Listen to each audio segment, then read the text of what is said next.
Здравейте! Днес е неделя. Следва съм тук да пазарувам. Пазарувах, с картата не стана, че няма достатъчно наличност и платих с последните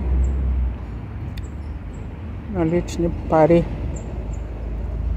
Картата останаха 18 лева. Понеделник имам да взимам 21 лев от аконт и това ми са парите до пенсия. Дали някой нещо ще купи е въпрос. Обявите от Базар.bg ги качвам в Фейсбук, дано някой види нещо да му е нужно от моите обяви и да си купи. Сина седи и чака да го викне някой. Има един Емил от фирма Кърти, чисти и извозва. Ма и него нещо не го викат. Купих си сладоледче. Отдавна не съм показвала как ям, но нямам да го ям пред вас, защото веднага някой ще ми сложи хейт в видеото. Аз не обичам да ме хейтват, но вече знам как да отвръщам на хейта, като го качвам в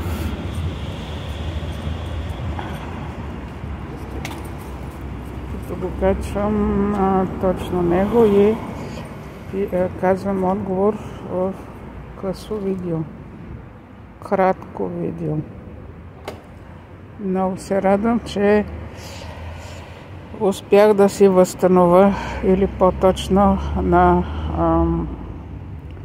принципа проба грешка. Разбрах как да пиша, да слагам хейта и да направя кратко видео.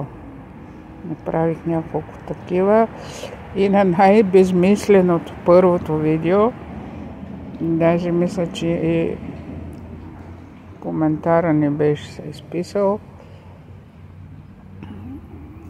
и получих 1600 гледания и само един въпрос: за какъв край говориш? А то включва се видеото, то е 15 секундно и докато да се усетиш, то няма какво и да кажеш, то свършва и викаме, ето и края идва и няма какво да кажа. И затова ме попитаха за какъв край става въпрос. Иначе, понеже казах, че съм си купила от магазина нещо, да кажа, че съм си купила кисели млека, прясно мляко, пилешки крилца, един царевичен хляб, кюфтета на деликатес житница и дали има нещо друго.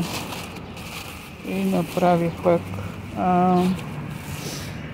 28 лева. Нищо почти не се купува, парите вървят. Ако ви е харесало видеото, сложете лайк, коментирайте и се абонирайте за YouTube канала ми. До нови срещи!